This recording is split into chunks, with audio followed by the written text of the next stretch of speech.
네, 안녕하세요. 네, 주님 안에서 평안하셨습니까?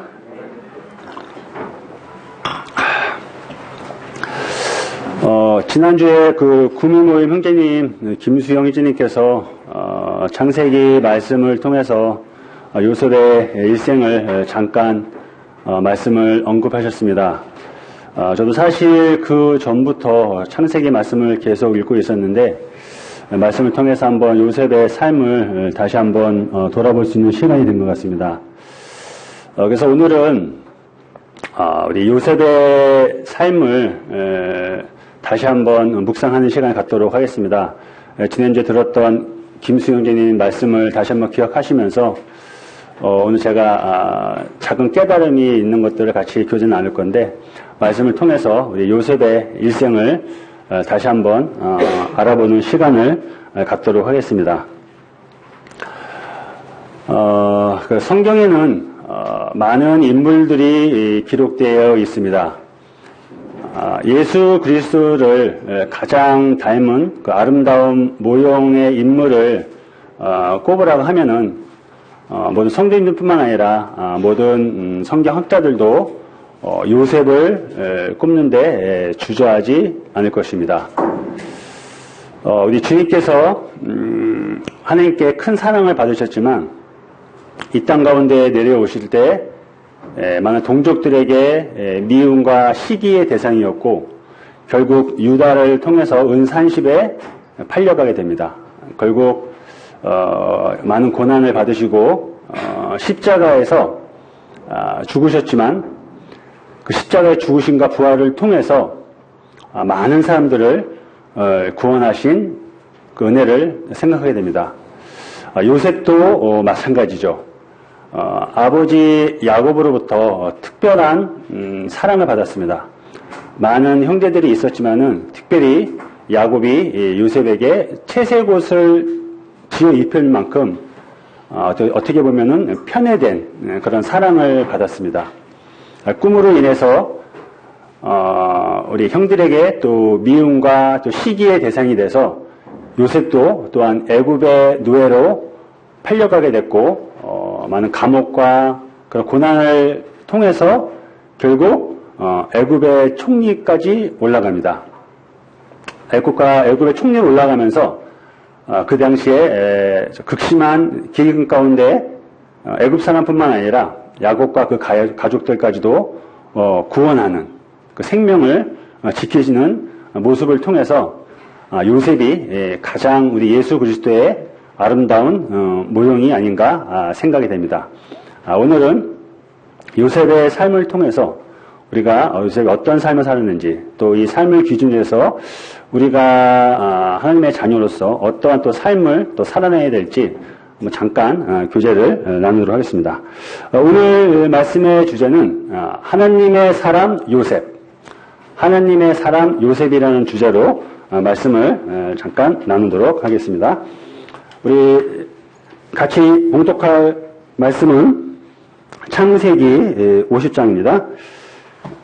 창세기 50장 15절부터 26절까지 같이 교독으로 한번 읽어보도록 하겠습니다. 자, 다 찾으신 줄 알고 제가 먼저 읽겠습니다. 요셉의 형제들이 그들의 아버지가 죽었음을 보고 말하되, 요셉이 혹시 우리를 미워하여 우리가 그에게 행한 모든 악을 다 갚지는 아니할까 하고, 요셉에게 말을 전하여 이르되 당신의 아버지가 돌아가시기 전에 명령하여 이르시기를, 너희는 이같이 요셉에게 이르라. 내 형들이 네게 악을 행하실지라도 이제 바라건대 그들의 허물과 죄를 용서하라 하셨나니, 당신 아버지 하나님의 종들인 우리 죄를 이제 용서하소서 하매, 요셉이 그에게 하는 말을 들었을 때 울었더라. 그의 형들이 또 신이 와서 요셉 앞에 엎드려 이르되 우리는 당신의 종들이니까. 요셉이 그들에게 이르되 두려워하지 마소서. 내가 하나님을 대신하리이까. 당신들은 나를 하였으나 하나님은 그것을 서로 바꾸사 오늘과 같이 많은 백성의 생명을 구원하게 하시려 하셨나니, 당신은 두려워하지 마소서.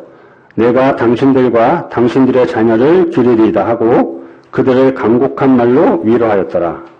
요셉이 그의 아버지의 가족과 함께 애굽에 거주하여 110세를 살며 에브라임의 자손 3대를 보았으며 므낫셋의 아들 마길의 아들들도 요셉의 스라에서 양육되었더라.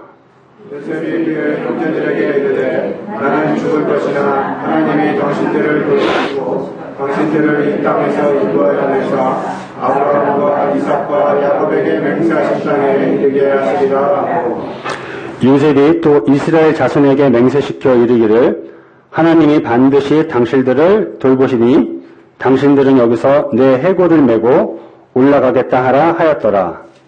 요셉이 110세 죽음에 그들이 그의 몸에 향제를 넣고 애굽에서 출발하니라. 오늘은 하나님의 사람 요셉이라는 주제로 제가 말씀을 나누려고 했습니다. 먼저 우리 요셉의 제가 어떤 면을 보게 됐냐면 첫째는 하나님의 관점에서 바라보는 요셉을 묵상하게 됐습니다. 하나님의 관점에서 바라보는 요셉. 20절 보시게 되면 당신들은 나를 해하려 하였으나 하나님은 그것을 선으로 바꾸사 오늘과 같이 많은 백성의 생명을 구원하게 하시려 하셨나니라고 고백하고 있습니다. 하나님께서 그것을 선으로 바꾸었다고 요셉이 형제들에게 말하고 있는 것을 볼 수 있습니다. 사람들은 자기 앞에 놓인 현실을 어떠한 관점에서 바라보고 어떻게 사느냐에 따라서 내 마음과 태도가 달라지고 그 마음과 태도는 우리 삶의 결과물이 다르게 나타나는 것을 볼 수 있습니다.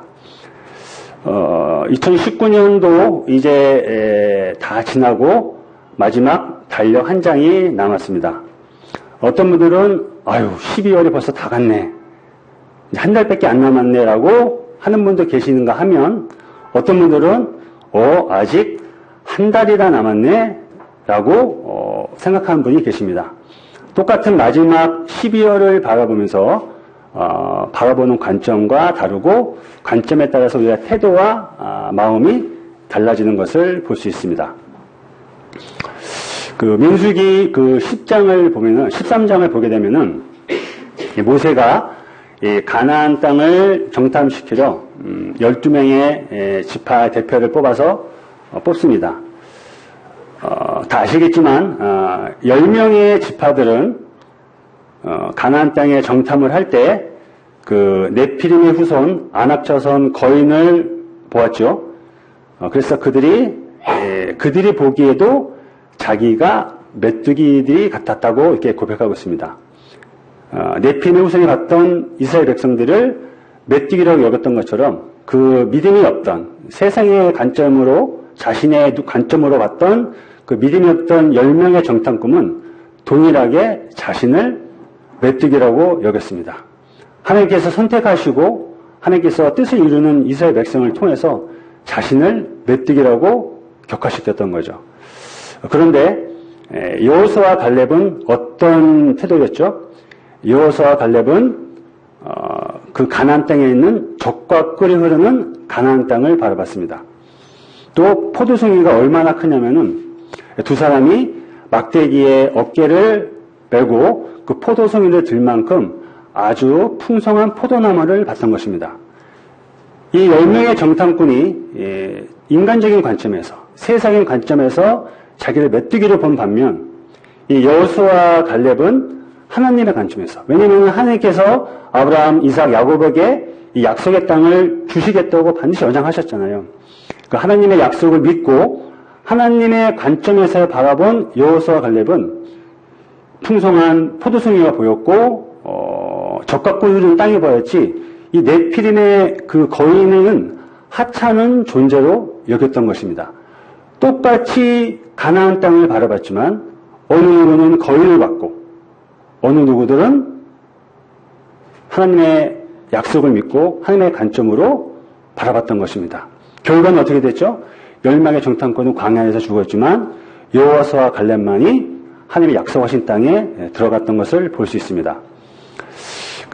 사도행전 8장을 보면은 이제 7장에서 스데반이 사울을 통해서 순교당하잖아요. 그때 이제 예루살렘에 많은 핍박이 교회에 이루어집니다. 그때 많은 사도들만 빼고 나머지 사람들이 유대와 사마리아 지역으로 퍼진 것을 볼 수 있습니다. 혹 생각하기에 아니 우리가 교회를 세워서 복음을 전하고 하나님의 뜻을 전하는데 왜 하나님께서 우리에게 이런 교회에게 핍박을 주느냐? 사람의 관점에서 또 인간적인 세상적인 관점에서는 핍박이 될지 모르지만은 8절 보시게 되면은 많은 그런 유대의 사람들이 유대와 사마리아 땅에 흩어져 복음을 전했다고 기록되어 있습니다. 당시 이제 빌립이 에디오피아 내시를 구원시키는 장면도 나오죠. 이렇게 똑같은 상황 속에서도 누구는 핍박으로 받아들일 수 있는 반면 또 한 부분들은 바로 그것들이 하나님 나라를 확장하는 것을 우리가 볼 수 있습니다. 이 요셉도 마찬가지입니다. 요셉은 20절 말씀 다시 한번 읽게 되면요. 당신들은 나를 헤아려 하였으나 하나님은 그것을 선으로 바꾸사 오늘과 같이 많은 백성의 생명을 구원하겠다고 하셨다고 말씀하셨습니다. 요셉은 과연 자신의 현실을 어떠한 관점에서 바라봤을까요? 인간적으로 세상적인 관점을 봤을 때는 정말 억울할 거예요. 형들에게 모함을 받고 시기와 질투로 노예로 끌려가고 감옥에 가고. 그런데 이 요셉은 그런 어떤 악한 상황들을, 고난들을 자신의 관점으로 본 것이 아니라 또 세상적인 관점으로 본 것이 아니라 하나님의 관점으로 보게 된 것이죠. 우리 창세기 45장을 잠깐 살펴보도록 하겠습니다. 제가 읽겠습니다. 45장 5절부터 8절까지인데 당신들이 나를 이곳에 팔았다고 해서 근심하지 마소서. 한탄하지 마소서. 하나님이 생명을 구원하시려고 나를 당신들보다 먼저 보내셨나이다. 이 땅에 2년 동안 흉년이 들었으나 아직 5년은 밭가지도 못하고 추수도 못할지라. 하나님이 큰 구원으로 당신들의 생명을 보존하고 당신들의 후손을 세상에 두시려고 나를 당신들보다 먼저 보내셨나니 그런즉 나를 이르러 보내니는 당신들이 아니요 하나님이시라. 하나님은 나를 바로에게 아버지로 삼으시고 그 온 집의 주로 삼으시며 애굽을 온 땅의 통치자로 삼으셨나이다라고 고백했습니다. 이 요셉은 자신이 그 처한 현실을 원망하나 낭망하나 낙심하지 않고 과연 이게 하나님의 뜻이 무엇인가? 과연 이런 상황들을 통해서 하나님께서 나를 통해서 무엇을 이루시고 무엇을 알려주시기 위해 이런 상황들을 상황들을 허락하셨나? 하나님의 관점에서 보신 것입니다.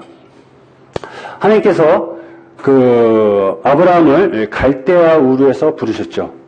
아브라함을 통해서 내가 너로 큰 민족을 이루게 하시겠다고 약속하셨습니다. 하나님께서 아브라함의 하나님, 이삭, 야곱의 하나님께서 분명히 약속의 땅을 주시겠다고 말씀하셨습니다. 이제 이 내용처럼 애굽뿐만 아니라 온 세상에 가나안에도 엄청난 기근이 닥쳤습니다.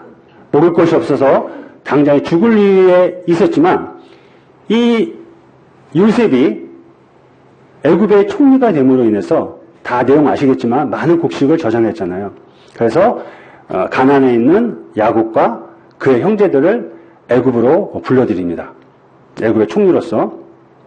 그때 야곱과 그 가족들은 고센 땅에 정착을 하게 되죠. 그때 이제 바로가 야곱을 보면서 이렇게 묻습니다. 너희들의 직업이 무엇냐라고 물어보니까 야곱이 우리들은 목축업을 하는 사람이라고 이렇게 말하고 있습니다. 이게 큰 의미가 있는데요. 이 그 애굽 사람들은 이 목축업을 하는 사람들을 굉장히 천하게 여겼어요. 그래서 그들을 상종하지 않았던 것입니다. 그래서 그 기름진 고센 땅에 그 이스라엘 백성들을 야곱과 그 형제들을 내놓은 거죠. 하나님께서는 이렇게 이스라엘 백성들을 악을 통해서 애굽의 바로를 통해서 이스라엘 백성을 지키시고 큰 민족을 이루셨던 것입니다. 만약에 이스라엘 백성들이 애굽에 위협이 됐다고 하면은 그 이스라엘 백성들을 아마 가만두지 않고 죽였을 것입니다. 그런데 목축업을 하는 이스라엘 백성들이 애굽인들은 가증에 의해서 그들을 상종 안 했던 거예요. 그를 위협하지 않고. 상대적으로 보면은 하나님께서 악을 사용하셔서 이스라엘 백성을 아주 안전한 땅에서 바로의 보호 아래 이스라엘 백성의 백성수를 늘리고 한 민족을 이루었던 것입니다. 이때 당시에 야곱과 그 형제들이 한 70여 명 고생 땅에 적창했거든요. 근데 출애굽할 당시에 그 장정수만 60만이 됐다고 합니다. 장정수만 60만이면은 그 안에 아내들과 자식들을 포함하면은 거의 200만 명 이상 되는 사람들이 출애굽한 거거든요. 70명에 대한 인원이 애굽 땅에 들어가서 무려 200만 명이나 되는 큰 인구를 구성을 해서 출애굽을 단행했던 것입니다. 이게 바로 하나님께서 요셉을 애굽의 총리로 보내시고, 물론 그 전에 형제들에게 미움받고 또 그로 인해 시기를 통해서 노예로 팔리고 재수가 돼서 또 감옥에서 그 꿈을 풀이해서 애굽의 총리까지는 그런 일련의 과정들이 쭉 펼쳐지지만, 이런 요셉의 형제들이 자신을 죽이려 하고 해야 했지만은 하나님께서는 그것을 손으로 바꾸신 사람들을 우리 요셉은 바로 하나님의 관점에서 자기의 삶을 돌아봤던 것입니다. 우리 창세기 39장 9절을 다시 한번 보도록 하겠습니다. 39장 9절입니다.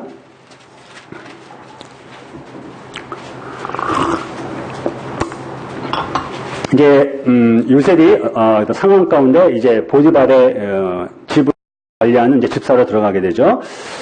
그래서 이제 어느 날 보디발의 아내가 요셉을 유혹을 하죠. 요셉이 용모가 단정하고 아마 아름다운 청년이었던 것 같아요. 그래서 이제 그 보디발의 아내가 요셉을 유혹을 합니다. 근데 구절을 보시게 되면은 이 집에는 나보다 큰 이가 없으며 주인이 아무것도 내게 금하지 아니하였어도 금한 것은 당신뿐이니 당신은 그의 아내이니라. 그런즉 내가 어찌 이 큰 악을 행하리요? 하나님께 죄를 지으리까?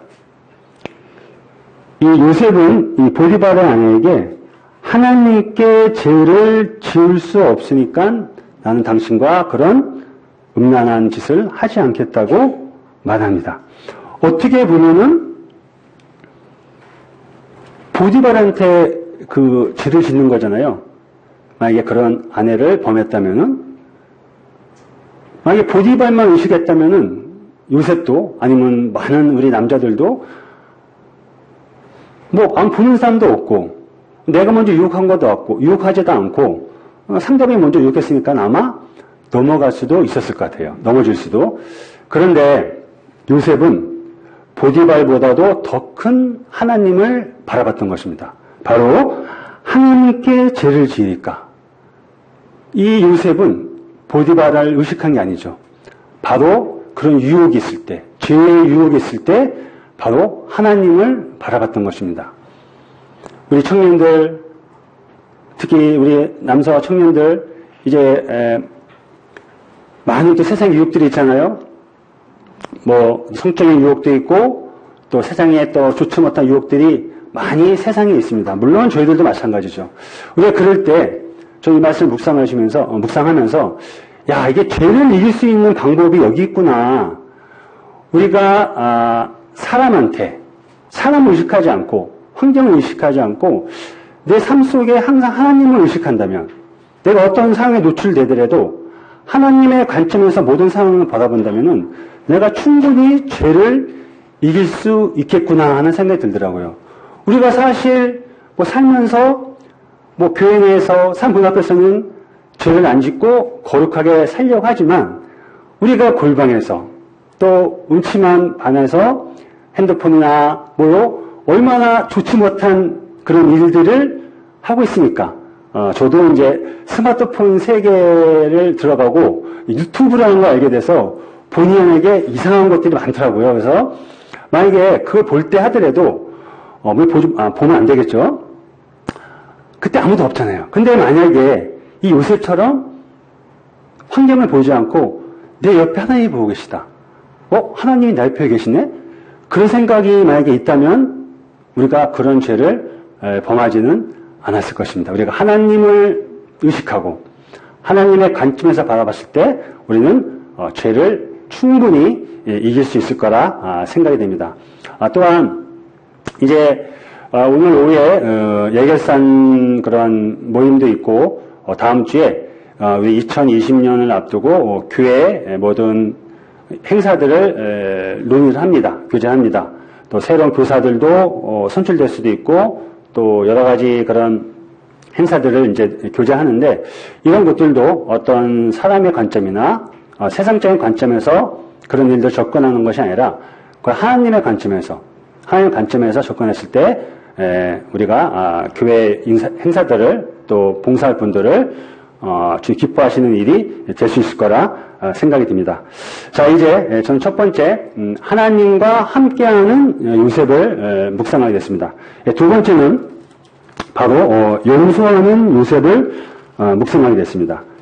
우리 다시 본문으로 돌아와서 창세기 50장 17절을 보시게 되면은 이런 말이 나옵니다. 너희는 이같이 요셉에게 이르라.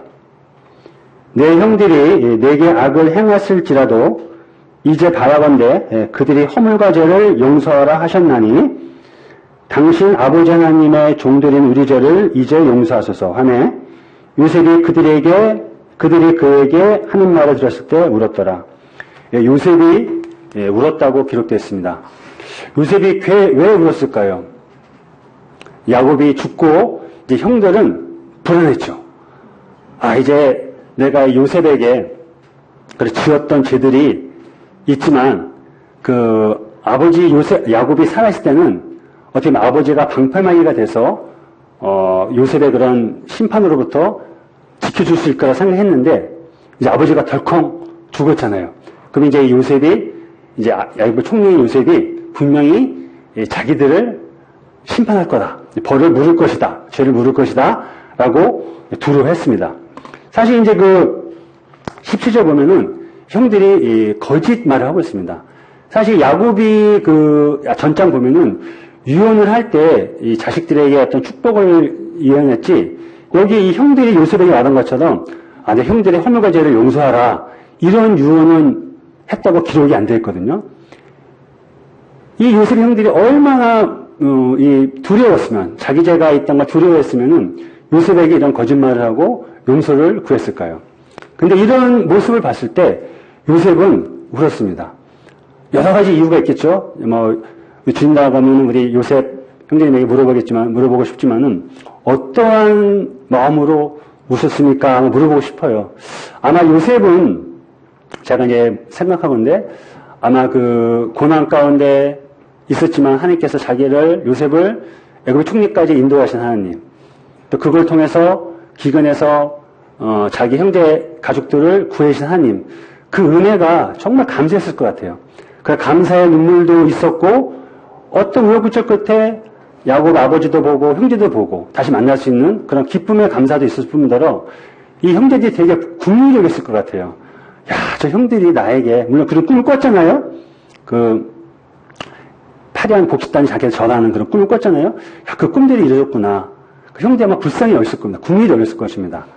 그래서 이 요셉은 우는 거를 형들 앞에서 눈물을 흘리지 않았나 생각이 됩니다. 몇 년 전에 용서라는 다큐멘터리가 있었어요. 아마 보신 분이 아마 있는지 모르겠지만은 그게 제 기억으로는 아마 2013년, 14년 그때 다 아시겠지만은 정말 흉악무독한 살인마들이 정말 활개 쳤거든요. 그때 이제 살인마들에게 잔인하게 죽은 가족들의 삶을 다루는 그 다큐멘터리가 있었어요. 용서라는 그런 다큐멘터리인데 한 가족이 인터뷰를 하더라고요. 그 형제가 3명인데 자기 형이 그 살인마한테 죽었어요. 그래서 이제 그 형사들이 당신의 형이 맞냐 이제 그 부검을 해서 시체를 보여주는데 뭐 거의 온몸에 한 200군데 칼로 난도질을 해놓고 머리를 망치로 이렇게 내리쳐가지고 뭐 형태를 알아볼 수 없을 정도로 자기 형을 죽였다는 거예요. 그냥 뭐 원해서 한번 찔러 죽인 것이 아니라 정말 인간으로서는 상상하지 못할 정도로 잔인히 죽였다는 거예요. 근데 그런 형의 참혹한 시체를 본 그런 동생들이 그날 이후로 정상적인 생활을 못했대요. 그 복수에 칼을 갈았고 어떻게 하면 그놈이 나오면은 반드시 복수하겠다고 막 치를 떨었다는 거예요. 그래서 가정이 깨졌다고 합니다. 이혼을 하고 또 그 두 형제 중에서 한 명은 자살해서 죽었다고 하더라고요. 가출을 하고 나머지 살아난 그 형제는 우울증 걸리고 사회와 고립된 그걸 생활했다고 합니다. 그런가 하면 한 사람들은 자기 가족이 그렇게 참혹한 일을 당했지만 그들 용서했다고 해요. 그 용서가 어디까지 용서인지 모르지만은 그렇게 복수의 또 원망의 그런 삶을 살지 않고 그들을 용서했다고 합니다. 나름대로 평범한 일상생활을 했다고 합니다. 고난이 하나님께서 우리에게 주신 포장된 축복이라고 하잖아요. 그래서 저는 용서는 상처받은 우리들에게 상처를 치유하고 평안을 해주는 하나님의 또 다른 은혜이자 축복인 걸로 생각이 됩니다. 만약에 요셉이 자기를 모함하고 이런 고통 가운데 넘겨준 형들을 용서하지 않았다면 과연 애굽의 총리가 됐을까요, 요셉이요? 애굽의 총리가 안 됐으면 그 많은 그 엄청난 기근 가운데 많은 이스라엘 백성들이 또 자기 야곱이나 가족들이 다 굶어서 죽을 것이었습니다. 이 요셉이 용서를 했기 때문에 많은 사람들을 살렸던 것을 볼 수 있습니다. 특별히 이 요셉은 자기 정말 사랑하는 가족들한테 모함을 당했잖아요. 누명을 받고 상처를 받았잖아요. 우리도 보면은 우리 가족이나 가까운 친구 또 성도들한테 상처받을 때가 있습니다. 상처를 줄 때도 있고 받을 때도 있고. 그 솔직인데 뭐 가깝지 않은 사람이거나 성도가 아니라면은 저거 믿지 않는 자니까 나랑 관계없는 사람이니까 나한테 상처 줘도 그냥 없어버리지 용서 이렇게 그럴 수 있는데 정말 내가 가까운 가족한테나 성도한테 상처받는 거 있다면 정말 깊게 상처가 와닿을 것 같아요. 지금 이제 아버지가 돌아가셨지만은 저는 아버지한테 상처를 받은 사건이 딱 하나 있어요. 이제 저희 집 와보셔서 알았겠지만은 딱 들어오시면은 그 신발 벗어놓는 곳이 좁습니다. 그래서 어느 날 이제 그 일 마치고 집에 들어오는데 그때 제가 좋아하는 신발이 크록스라고 좀 발이 넓은 신발이 있어요. 제가 발이 좀 넓어서 그 신발이 자매가 사줬는데 집에 딱 들어오는데 그 신발이 저희 현관이 있는데 계단 위에 그냥 막 널브러져 있는 거예요. 그래서 이상하다. 누가 청소를 했나. 그래서 이제 들어가서 신발을 다시 넣어놨거든요. 근데 그 다음날 다시 들어가는데 제 신발이 동일하게 또 계단 위에 이렇게 놓여있는 거예요. 그래서 제가 이제 우리 자매나 애들한테 얘들아 자매라서 왜 내 신발을 밖에 내놨냐 물어보니까는 우리 자매도 안 그렇다고 하고 또 애들도 안 그랬대요.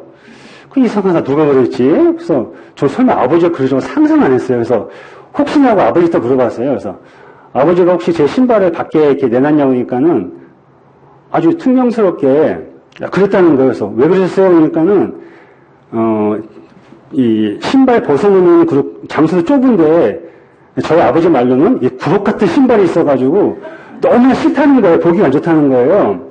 그래서 아버지가 제가 아끼는 신발이고 이게 밖에 놓지 마시라고 그래서 그렇게 막 갔거든요. 그 다음에 갔는데 신발이 또 밖에 놓이는 거예요. 정말 이거 아무것도 아니지만 저는 정말 상처받았거든요. 꼭 우리 자매랑 아버지 있고 애들 신발은 가지런히 있고 제 신발은 계단에 방치되어 있고, 지금 묻지만 그때는 정말 상처가 됐어요. 아, 이게 가족의 때 왕따 나는구나. 내가 아버지한테 이런 존재밖에 안 되는구나. 보통 부모님들은 제가 또 아들 하나잖아요. 응? 독자잖아요. 그러면 신발 보기 안 좋더라도 이렇게 현관에 잘 넣을 텐데 닦아내지 못할 망정 그거를 현관에 버리는 거예요. 정말 상처가 되더라고요. 우리 가족들한테 상처받을 때가 있잖아요. 뭐 자식들한테, 남편한테, 아내한테, 또 아내한테. 그런 상처 있다 하더라도 상처를 받지 마시고 우리 요셉처럼 용서하는 사람이 되길 바랍니다. 또 이 모임 생활하고 이제 마지막으로 가는 신의 단계가 이제 성도들에게 상처 받는다고 하잖아요. 솔직히 뭐 믿지 않는 자들이 나한테 상처 주면은 저 사람 생명을 사느냐, 저 사람 진리를 몰라, 예수님의 사랑을 모를 거야.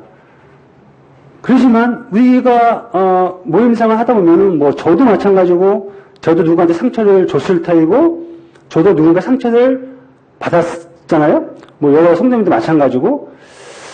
근데 우리가 생각하기에 우리 성도님들이 정말 주님 같은 분이시고 정말 착하시고 좀 사랑을 간직하신 분인데 어떻게 나한테 이럴 수 있을까? 어떻게 나한테 말로 행동으로 이런 상처를 줄 수 있을까? 그럴 때가 가끔 있잖아요. 그 잠언 18장 19절 보면은 그 노엽게 한 형제와 화목하기가 성을 빼앗는 것보다 어렵다고 하잖아요. 이 성도들에게 상처 주고 그러고 화가 나는 그런 관계는 성을 빼앗는 것보다 어렵다고 하는 거예요. 근데 성경에서는 우리에게 서로 용서하라는 말씀들이 많이 있습니다. 그 중에서 마태복음 18장 21절 보면은 베드로가 주님께 이렇게 얘기하잖아요. 주님, 나한테 범죄한 형제가 있는데 제가 몇 번을 용서를 해야 됩니까? 7번 정도면 괜찮겠습니까? 하니까 주님이 그러시잖아요. 뭔 소리 하냐? 7번씩 70번 용서해라. 그건 딱 490번이 아니라 영원히 용서하는 거잖아요. 또 마태복음 18장 30절도 보면은 너희가 각각 마음으로 그 형제를 용서하지 않으면 하늘에 계신 하늘 아버지도 너에게 그러하리라라고 말씀하고 계십니다. 성도 집회 때 이튿날 말씀이 생각이 납니다. 성도 집회 주제가 하나님 나라의 그 시작과 완성. 두 번째 날 형제 말씀이 기억이 나요. 하나님의 나라는 용서로부터 시작되었다. 아담과 하와가 범죄했을 때 하나님께서 분명히 정령 죽으라고 했지만은 하나님께서는 아담과 하와를 죽지 않고 용서해 주셨잖아요. 더불어서 가죽 옷을 지입히셨잖아요. 또 용서는 관계를 회복시키는 데 있어서 절대적으로 필요하다고 말씀하셨습니다. 하나님 나라를 이루기 위해서는 만물보다 크신 하나님께서 이 세상에 들어가야지만은 이 세상이 터져버리니까 하나님께서 교회를 세우시고 교회를 통해서 하나님께서 만물 안에 들어오신다고 하셨잖아요. 에베소서 1장 23절 보면은 교회는 그의 몸이니 만물을 충만케 하신 자의 충만이라고 말씀하셨잖아요. 근데 교회 내에서 성도들끼리 아까 말씀드렸지만 내가 누군가 상처를 줄 수도 있고 또 상처를 받을 수 있고 내가 무심코 던진 말과 행동들이 상대방한테는 치명적인 그런 상처와 아픔이 될 수도 있거든요. 저도 물론 받을 수 있지만 줄 수도 있다는 겁니다. 문제는 상처를 주는 것도 아니지만 상처를 받았을 때 우리 태도가 중요한 것 같아요. 받다 할지라도 우리 주신 말씀처럼 우리 요셉처럼 상처를 받지 마시고 용서하라. 용서할 때 하나님의 교회가 성도들로 구성이 되어 있습니다. 성도들 간에 상처 준 것에 대해서 용서하지 못하고 반목하고 화목하지 못하면 이 교회가 세워지지 않겠죠. 교회가 세워지지 않는 것은 하나님의 나라가 스톱된 상태예요. 그러니까 군포교회가 혹시 상처를 받은 분이 있다면 그 상처 준 분을 용서하시고 또 상처 줬더라도 우리 요셉을 생각하고 또 주님을 생각해서 용서를 해주시면 감사하겠습니다. 우리 창세기 이제 50장 21절 보시게 되면요.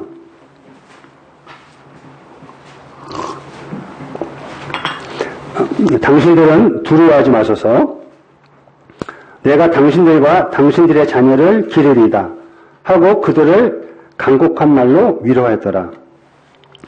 이 요셉의 용서는 그 용서 이상인 것 같아요. 사실 아버지 야곱이 죽고 이 요셉은 자기를 이렇게 고난 가운데 내몰았던 형제들을 당연히 죄를 물어서 심판할 수 있었죠. 그럴 능력이 있었고 권력이 있었고, 근데 요셉은 형들을 용서했잖아요. 그런데 더 놀라운 것은 두려워하지 마십시오. 내가 당신들과 당신들의 자녀까지 기를 것이다 하고 그들을 간곡한 말로 위로했다는 거예요. 용서한 것도 감사한데 당신들의 자녀까지 기르고 또 불안했던 그 형들을 걱정하지 마시라고, 다 당신을 용서하고 당신들의 자녀까지 다 기를 것이라고 위로하는 그 용서 이상의 용서를 보여준 요셉을 보게 됩니다. 그 사랑의 원자탄이라는 분의 우리 손양호 목사 아실 겁니다. 그분이 한센 환자들을 정말 사랑으로 치료하셨고, 더 놀라운 것은 자기 두 아들이 공상당원들한테 죽임을 당했잖아요. 근데 이 손양호 목사는 그 자기 아들을 죽인 그 공상당원을 죽이지 않고 원수를 갚지 않고 그 아들을 어떻게 했죠? 양자로 삼았다는 겁니다. 그 손자가 우리 주님을 잘 섬기는 목사님이 됐다고 합니다. 요셉처럼 용서 그 이상의 용서를 하나님께서는 우리에게 원하시는 것 같습니다. 주님께서도 십자가에서 돌아가셨을 때 우리를 용서하셨잖아요. 용서만 한 게 아니라 예배 가운데도 풍성히 드려졌지만은 용서만 한 게 아니라 우리를 죄와 사함부터 구원해 주시고 천국으로 인도하셨잖아요. 정말 우리가 성주 집회 때도 말씀드렸지만은 그 영광의 하나님 나라의 유업을 유일자로 삼으셨잖아요. 하나님의 자녀라 삼아주시고 하나님을 아버지라 부를 수 있는 자로 삼아주시고 또 하나님의 영광을 같이 누릴 수 있는 자로 삼아주셨잖아요. 이게 얼마나 큰 용서고 그 용서 이상의 용서입니까? 정말 지옥이 안 가는 것만 해도 다행인데 이런 저희들을 자녀 삼으시고 유업을 유일자로 삼아주시고 하나님의 영광을 누릴 수 있는 유업을 유일자로 삼아주신 그 놀라운 사랑과 그 용서는 우리가 감히 그런 사랑을 또 용서를 본받는 자가 되겠습니다. 용서의 잣대는 무엇일까요? 우리가 이렇게 말씀을 듣고 성경의 용서라고 말씀이 다 기록되어 있지만은 정말 우리가 누군가를 용서 못하는 사람이 있어요. 있습니까? 있잖아요. 진짜 있잖아요. 누군가 한 명은. 그럴 때 우리가 과연 어떠한 마음으로 용서해내나. 그 용서의 기준과 잣대는 바로 우리 골로새서 3장 13절입니다. 잠깐 찾아보도록 하겠습니다. 우리 골로새서 3장 13절. 자, 다 찾으신 줄 알고 같이 한번 이 말씀은 같이 읽어보도록 하겠습니다. 찾으셨죠? 골로새서 3장 13절, 신약성경 326장. 자, 다 찾으신 줄 알고 읽겠습니다. 시작. 누가 누구에게 불만이 있거든 서로 용납하여 피차 용서하되 주께서 너희를 용서하신 것 같이 너희도 그러고. 기준과 잣대가 뭐냐면 주님께서 여러 성도님들을 용서하신 것 같이 용서하라고 하십니다. 딱 기준이 섰잖아요. 내 인격으로, 내 의로는 용서하는 게 한계가 있을 것 같아요.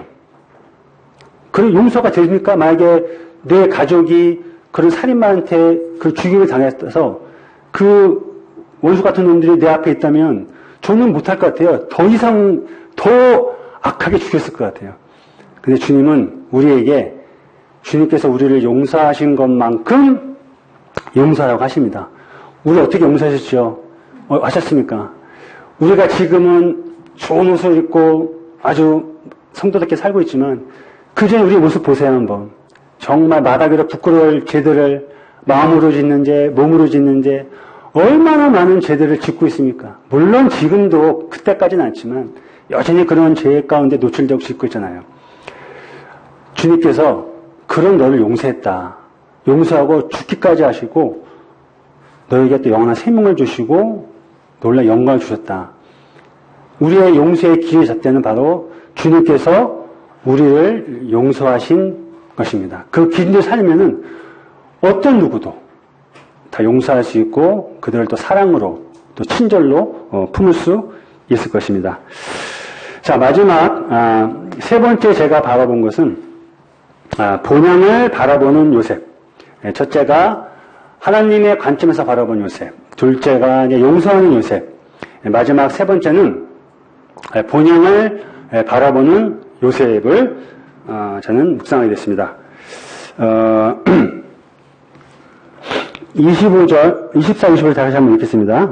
요셉이 그의 형제들에게 이르되 나는 죽을 것이나 하나님의 당신들을 돌보시고 당신들을 이 땅에서 인도하여 내사 아브라함과 이삭과 야곱에게 맹세하신 땅에 이르게 하시리라 하고 요셉이 또 이스라엘 자손에게 맹세시켜 이르기를 하나님이 반드시 당신들을 돌보시리니 당신들은 여기서 내 해골을 메고 올라가겠다 하라 하였더라. 당신들은 여기서 내 해골을 메고 올라가겠다 하라 하였더라. 창세기 1장 1절이 이렇게 기록되어 있잖아요. 태초에 하나님께서 천지를 창조하시리라. 막 살아있고 행동력 있고 움직이잖아요. 막. 그런데 창세기 마지막 부분은 그 요셉이 죽음과 또 장사와 입간으로 끝나는, 마감하는, 어떻게 보면 우리 인생의 한 페이지를 보는 것 같아요. 태어나서 때가 돼서 죽는. 이 요셉이 정말 애굽의 총리가 되면서 많은 부와 명예와 권력과 또 추앙을 받았잖아요. 그런 요셉이지만 결국 어떻게 됐죠? 110세에 죽었다고 했습니다. 여기 형들한테 유언한 거 보니까는 이 요셉이 가장 먼저 죽은 것 같아요. 형들한테 유언한 거 보니까 110세에 죽었습니다. 참 허무하죠. 근데 이 요셉의 죽음은 그냥 죽는 것이 끝이 아니라 좀 다른 의미가 있는 거 있습니다. 어떤 의미냐면은 이런 것입니다. 그 대부분의 사람들이 이제 죽음을 앞두면 이제 유언 같은 걸 하잖아요. 저희 아버지도 이제 소천하신 지가 한 2년 되셨는데 물론 저는 이제 안타깝게도 아버지의 임종을 지켜드리지는 못했습니다. 근데 이제 그 전에 이제 저한테는 하지 않으셨어요. 신발을 밖에 버린 아들이기 때문에. 근데 저희 자매한테는 유언을 하셨더라고요. 어떤 유언이냐면은 뭐 다 아시겠지만은 뭐 저희 자매가 어려운 환경 가운데 고난 가운데 우리 제 어머니도 모셨고 저 아버지도 모셨잖아요. 20년 가까이. 그 아버지가 그렇게 유언했대요. 야, 네가 정말 고생이 많았다. 어떻게 나 같은 사람을 네가 어떻게 누가 받겠니? 너니까 받았지. 근데 저희 뭐 아버지가 그렇게 좀 이렇게 그런 말을 하실 분이 아니세요. 근데 저희 아버지가 자매한테 그렇게 유언을 하셨다고 하더라고요. 모든 사람이 죽음을 앞두고 유언할 때 어떻게 하죠? 보통 뭐 자기 가족들한테 미안하다, 용서해달라, 후회하고 뭐 그런 식으로 많이 하잖아요. 근데 요셉의 유언은 다른 의미가 있습니다. 바로 내가 비록 죽지만 하나님께서는 당신들을 지키시고 보호하시고 아브라함과 이삭과 야곱의 하나님께서 약속하신 땅으로 당신들을 인도할 것이다. 그러니까 내 해골을 메고 애굽에서 벗어나 가나안 땅으로 가라 라는 유언을 합니다. 죽어가는 입장에서 이스라엘 백성들에게 새로운 꿈과 희망과 목표를 제시한 겁니다. 이게 요셉의 죽음이 보통 일반 사람들의 죽음과 다른 것을 볼 수 있습니다. 지금은 소천하지만 김광수 형제님 매형되시는 오영일 형제님 아마 많은 분들이 모르실 거예요. 그분이 아마 제가 알기로는 폐암으로 소천하셨다는 걸 알고 있습니다. 그분은 이제 마지막 소천하기 전에 병원에 갔는데 그분이 내가 먼저 가겠다고, 내가 먼저 좋은 데 갈 테니까는 형제들 따라오라고. 이런 고백을 누가 할 수 있습니까? 믿지 않는 이들이 과연 그런 고백을 할 수 있을까요? 아니잖아요. 바로 요셉은 애굽에서 많은 영화와 또 영광을 누리고 있지만 이 요셉은 항상 하나님의 본향을 생각했던 것이죠. 그렇죠? 보통 이제 그 이집트 보면은 뭐 세계 7대 불가사리라는 피라미드가 있잖아요. 피라미드 보면은 그 규모나 그 안에 매장된 뭐 사람, 뭐 노예들이나 그런 유품들을 통해서 그 왕들이 얼마나 큰 권력을 가졌나 알 수 있잖아요. 근데 사실 애굽의 총리였던 요셉이 피라미드까지는 아니더라도 그에 준하게 그런 무덤을 만들 수 있고 자기 무덤을 만들어서 요셉 여기서 잠들다. 너희들 나를 기억하라. 그 강대국에서 그 비석을 만들고 무덤을 만들고 할 수 있을 것입니다. 그런데 요셉은 애굽 땅에 마음을 두지 않았어요. 애굽 땅에 마음을 두지 않고 그 조상들한테 약속하신 그 가나안 땅에 본향에 소망을 두고 내 해골을 메고 너희들이 출애굽할 때 내 해골을 가지고 가나안으로 가라고 말씀하고 계십니다. 그 히브리서 11장 보시게 되면은 믿음의 장이잖아요. 아벨, 에녹, 노아, 또 아브라함, 모세, 이런 믿음의 선진들이 살았을 때, 이 땅의 이 세상에, 눈에 보이는 세상에 거처를 영원한 곳으로 생각하지 않았어요. 그들은, 11장 쭉 보면은 그런 믿음의 선진들이 이 땅에서 나그네요, 외국인으로 살았다고 기록했습니다. 왜? 더 나은 본향이 있고 바라보기 때문에. 그래서 이 요셉도 동일하게 이 땅에서 그 애굽의 그 화려한 강대한 애굽의 소망을 두는 건 아니라 바로 하나님 나라의 본향을 두었다는 것을 우리가 볼 수 있습니다.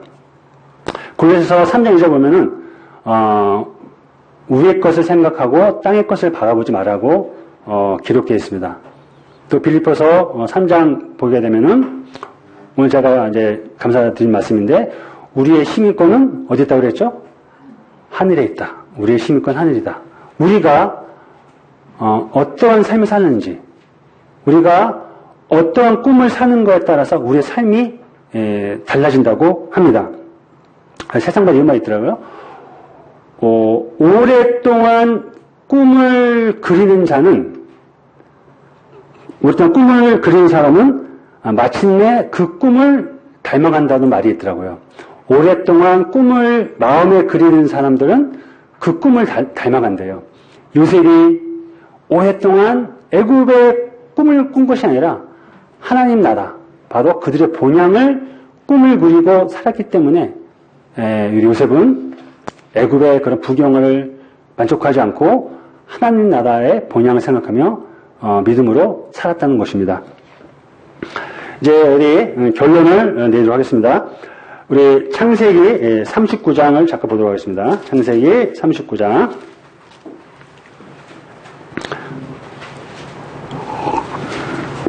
창세기 39장 1절부터 3절까지 보면요. 요셉이 이끌려 애굽에 내려가매 바로의 신하 춘희대장 애굽 사람 보디발이 그를 그리로 데려간 이스라엘 사람의 손에서 요셉을 사니라. 여호와께서 요셉과 함께 하심으로 그가 형통한 자가 되어 그의 주인 애굽상의 집에 있으니 그의 주인이 여호와께서 그와 함께 하심을 보며 또 여호와께서 그의 범사에 형통하게 하심을 보았더라. 하나님의 사람 요셉은 항상 늘 하나님과 함께했던 사람입니다. 여기 이 보디발이 여호와를 봤다고 하는데 이 보디발은 이방인이잖아요. 이방인이 하나님이 보일 수 있을까요? 저 그렇게 생각하지 않습니다. 하나님과 함께한 요셉, 하나님이 함께하신 요셉. 요셉은 그 보디발의 집에서 집사 이러면서 경건하게 살았잖아요. 그 보디발 아내 유혹을 이겨냈잖아요. 또 정직하게 살았고 성실 근면하게 지혜롭게 살았습니다. 그런 거룩한 삶을 통해서 이 보디발이 하나님을 본 게 아니라 요셉을 통해서 하나님을 봤던 것입니다. 바로 하나님과 함께한 모습을 통해서 이방 사람들, 믿지 않는 자들에게 우리가 하나님을 볼 수 있다는 것이죠. 저는 오늘 제목을 하나님의 사람 요셉이라는 주제로 말씀을 해냈습니다. 하나님과 함께하는 자들만이 하나님의 관점에서 세상을 또 주어진 현실을 받아볼 수 있을 것입니다. 우리도 이 땅 살면서 요셉과 같이 많은 고난과 어려움과 있어요. 근데 그것들을 그냥 세상의 관점에서 또 인간의 관점에서 낙심하고 포기하지 마시고 하나님께서 그런 것들을 통해서 선을로 베푸시잖아요. 선을 바꾸시잖아요. 하나님을 사랑하는 자, 그 뜻대로 부르시는 자들에게 모든 것들이 합력해서 선을 주신다고 하잖아요. 그런 고통 가운데 어려운 역경 가운데 있다 할지라도 이거를 내 생각으로 세상의 기준으로 바라보지 마시고 하나님의 기준으로 하나님의 관점을 받아보시면 우리가 이런 일들을 넉넉히 역경을 헤쳐나갈 수 있을 것입니다. 두 번째, 하나님의 관점에서 바라봤을 때 우리가 누군가를 용서할 수 있습니다. 내 의와 내 인격으로 용서하는 것은 한계가 있죠. 주님께서 나를 용서하신 것처럼 성도를 또 누군가를 하게 되는 것은 바로 하나님과 함께 했을 때만이 가능한 것입니다. 세상과 세 번째는 세상을 바라보는 자는 세상 것에 쫓아 살게 돼 있어요. 하나님과 함께하는 자들만이 하나님의 본향을 바라보고 사는 것입니다. 하나님의 사람 요셉. 제가 내린 결론은 하나님과 함께한 요셉을 제가 묵상하게 됐습니다. 말씀 주셔서 감사하고요. 이렇게 말씀을 마치도록 하겠습니다. 감사합니다.